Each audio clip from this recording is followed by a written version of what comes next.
Quando nós fizemos uma campanha do Fernando Henrique, ganhamos. Eu era para ir para o Ministério de Indústria e Comércio e não deu certo. Aí deu um problema com Minas, com Pimenta da Veiga, com o Sérgio Mota, sei lá, eu que brigaram, acabou indo a Dorothea Werneck. Mas você sabe o que eu falo? Males que para mim foi ótimo. Eu fico vendo, se eu tivesse começado na vida pública como ministro, eu não teria durado 6 meses. Então aí o Covas me convidou para ser presidente da CESP aqui em São Paulo. Não é que era pouca coisa. Sim. Primeiro em São Paulo, que eu não tinha que ir para Brasília, isso foi bacana. Mas era a terceira maior empresa do país, entre todas. Era Petrobras, depois tinha acho que Telebrás, ou Eletrobras e CESP. Era 20% da energia do país. Sim. Quebrada. E foi o máximo porque... Então, aí foi o meu primeiro ponto, minha primeira mudança aí que lá eu vi que eu gostava do setor privado, setor público. E foi uma sorte, que eu digo, não ter ido para o Ministério, porque a CESP era uma empresa capital aberto, pública, porém, capital aberto com ações negociadas em Nova York, com a Deloitte, Haskins ou Pricewaterhouse auditando e, ao mesmo tempo, Tribunal de Contas, Assembleia Legislativa, prefeituras. Nossa, que complexidade, tá? Sim, mas, para mim, foi uma transição bacana, porque eu tinha todo o know-how do que era uma empresa. Entendi. Sim. E uma transição que tinha que começar a entender que a coisa pública é diferente. Energia já era um tema que você tinha trabalhado antes da empresa familiar? Eu não distinguia uma lâmpada do interruptor. É mesmo. Mas o Goldenberg tinha sido presidente da CESP. Tá. Então eu pedi para ele nomes da empresa que fosse. E o Covas foi muito interessante com quem eu aprendi a fazer política, porque ele me nomeou, fiquei muito honrado, convidado à empresa. Imagina, o orçamento da CESP era o equivalente, na minha época, eu me lembro o tamanho, porque eu falei com o prefeito na época, era o Paulo Maluf. O orçamento da CESP era maior que o orçamento da Prefeitura de São Paulo. Caramba. E um investimento brutal, uma responsabilidade brutal. Mas era uma empresa. Mas os meus diretores, eu escolhi todos da casa. E foi interessante, porque eu perguntei para o Covas, o governador, e os diretores? Ele falou, o que tem os diretores? Eu falei, quem são os diretores? Ele falou, não, você escolhe. Já foi uma coisa muito interessante para mim isso. Sim. Como governador que sempre. E aí eu vi, primeira similaridade que me ajudou muito conhecer da minha família, conhecer a empresa familiar. Sim. Uma estatal nessa época, pré-Covas, ela funcionava na mão dos partidos. A CESP tinha, sei lá, 8 diretorias. Cada diretor era de um partido. Então você tinha 8 empresas, meio como uma empresa familiar grande, onde cada grupo de acionistas indica um diretor. E aqueles diretores, todos primeiro respondem ao seu acionista, depois ao presidente da empresa. Interessante. Então você cria empresas. Nossa. Não, era igual. Uma empresa familiar mas com governo. Para mim foi facílimo entender isso. Foi interessante. Facílimo. E quando eu escolhi os diretores, eu escolhi os diretores todos. De fora, eu pus o diretor financeiro. Só. Por quê? Também administrativo financeiro. Porque era uma empresa monopolista, estatal. Então ela não tinha noção de custo e nem de caixa.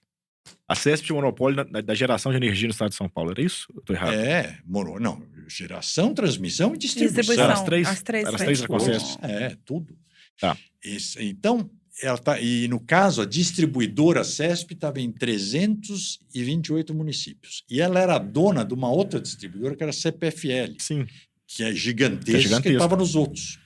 E só a Eletropaulo não era dela, que estava na capital. E ela era dona também da Comgás, que era monopólio do gás em São Paulo. Então, o desafio qual era? Fazer o turnaround dessa empresa e privatizar.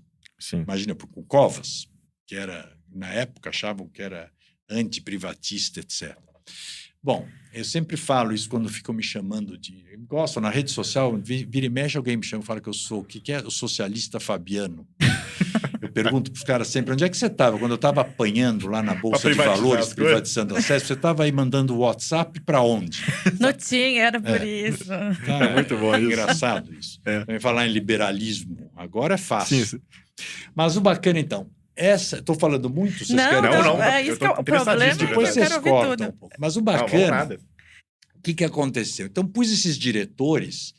Bom, vi, primeiro, que estatal não era o que todo mundo falava. Ao contrário, o caso, se eu olhava a CESP, eu não tinha quadros técnicos como ela, nunca tinha visto em lugar nenhum, nem no Bradesco. da qualidade. Elas foram Caramba. muito bem formadas. Ó. O que foi estragado, os políticos destruíram elas como? Inchando. Então, a CESP, você olhava ela tinha 5 prédios aqui em São Paulo, na Avenida Paulista, né, onde a minha área de comunicação, assessoria de comunicação da presidência, tinha 120 pessoas. Isso era mais gente do que a Globo tinha em São Paulo, na época. Entendi. A minha área de transporte aéreo, que eles chamavam de Aerocesp, imagina, no aeroporto de Congonhas, tinha mais gente que a TAM. É. Eu tinha 30 comandantes na Caramba. empresa. Aí você que Pra tá aí 4 e leu aviões. Lean Startup enxuta, que é a máxima dos empreendedores de Não. hoje, começa a pensar. Então, mas aí você olhava Caramba, isso, cara. Que louco. mas aí olha o contraponto. Aí eu ia para Ilha Solteira. Você olhava, andava na usina, você não via uma pessoa. Ah. E tudo impecável, aquele piso lustroso, o gramado impecável, as turbinas novas. E de vez em quando reclamam que faltava um engenheiro de manutenção. Perfeito, não tinha um acidente, indicadores, padrões do padrão mundial. O que acontecia? Aí eu olhei a empresa, você olhava assim, área meio e área fim. Você tinha 40% das pessoas na área fim e 60% na área meio. Bom, Perfeito. o Covas, para não alongar a história, nós fizemos uma reestruturação na empresa para salvá-la, né? E montar a privatização. A empresa ela estava com todo endividada até a alma, tudo Tá. vencido, não pago. E eu me lembro, é muito Caramba. interessante isso. Me lembro que quando eu cheguei, assim, 15 dias depois, tinha um pagamento de debênture para pagar, depois de um mês, 100 milhões de dólares, uma coisa assim. Eu estava arrancando os cabelos assim, e o meu motorista um dia levando para você falar, você está preocupado com a debênture, presidente? Não paga Eletrobras e paga a debênture. Aí eu falei, como? Modo de dizer, motorista. Sim, Aí eu olhei, o que acontece se não pagar a Eletrobras? Nada. nada. Eu paguei a debênture, não paguei a Eletrobras. Claro, a Eletrobras vai te cortar a energia? Não. Só que isso acontecia também com município A, município B, município Claro. C. Não quer pagar a conta de luz, não paga, que a CESP não vai cortar a luz do município. Entendi. Isso tudo eu mudei. Então, aí foi o grande trabalho. Olha, cara. Diálogo com a Assembleia, para 2 coisas, reestruturação e para privatização. Reestruturação duríssima, porque a CESP tinha gente dela em todos os gabinetes de deputados de São Paulo, em Brasília e aqui na Assembleia. Era um horror. Caramba. A Secretaria de Cultura do Estado era feita por funcionários da CESP só. Bom, para encurtar, de 25 mil empregados, ficaram 12 mil. Nossa. Sem ter uma E aí greve, ficou, sem ter um você problema com focou o sindicato. nas empregadas lidando No com fim. o fim e não no meio. Claro, mostrando. Fica a dica, hein? Tô eu botando ia uns cortes. o Faz todo tempo sentido isso. todo É. para todas as usinas mostrando. É um absurdo vocês aqui precisando de um engenheiro de manutenção e a turma lá no escritório central em São Paulo flanando. Não tem cabimento. Mas como é que nós fizemos os cortes? Primeiro, Sim. é uma estatal, você tem que concursar. Tem alguns cargos que você pode fazer, Tá. pode contratar. Então, primeiro, quem não é concursado que está trabalhando aqui? Então, tinha, por exemplo, a esposa do piloto que estava com Ulisses Guimarães. Foi uma comoção quando demiti a moça. Sim. Eu O Ulisses falei, morre no acidente aéreo, né? É, eu Ulisses falei, no mas caso, é o seguinte, etc, Constituinte. me lembro que eu chamei o jornalista e falei, qual é o problema? Ela não é concursada, o piloto não era da CESP, o helicóptero não era da CESP, é a obrigação da CESP contratar as viúvas de todos os pilotos do Brasil. Então, primeiro, quem não tinha nada a ver com a empresa. Segundo, quem estava na empresa e não trabalhava. Terceiro, quem estava afastado para outros cargos de outros lugares há mais de 3 anos. Sim. Depois aposentados. Ou seja, fizemos um critério com os sindicatos, com todo mundo. O que eu falei? Eu quero preservar a mão de obra da empresa, porque é Concursado, boa. Você conseguia. Hã? Conseguia, em parte é concursado que você demite, ou não? O que se demite lá atrás? Ou Então, não. não, Ou é impossível a concursado empresa sempre? estava tão inchada que você tinha muita mão de obra contratada, Sim. terceirizada, que era um Entendi. artifício que inventaram. Carro alugado, a empresa tinha 1.200, para você ter uma ideia. Entendi. Então, nós fomos cortando, tudo com critérios próprios diretores da Sim. casa. A reestruturação eu fiz com os diretores da casa, não usei nenhuma consultoria externa.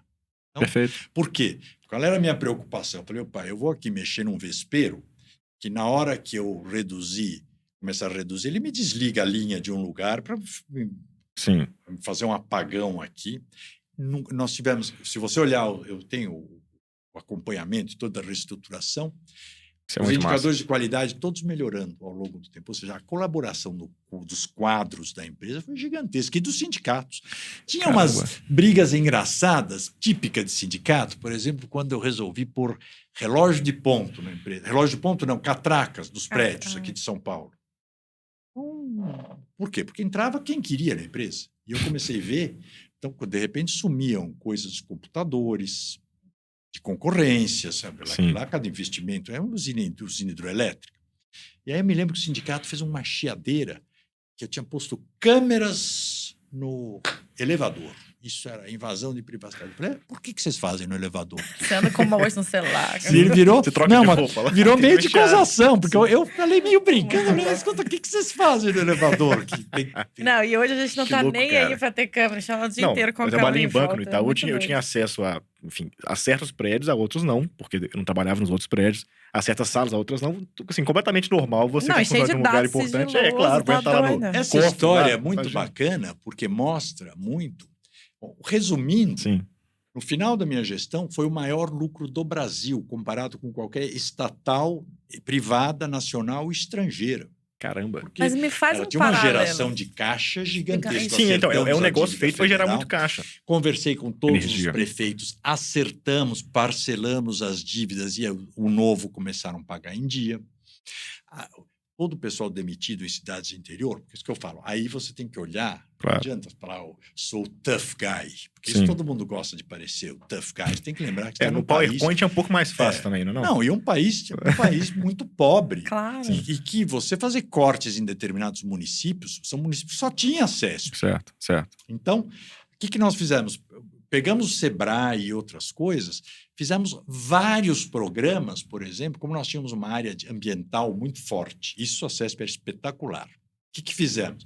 Comecei a dar curso para essa mão de obra contratada. Falei, ó, vocês vão sair, mas vocês vão se transformar agora em o quê? Quero produção de peixe em tanque-rede, porque as usinas e a CESP estava em lugar onde estão os reservatórios. Sim, sim.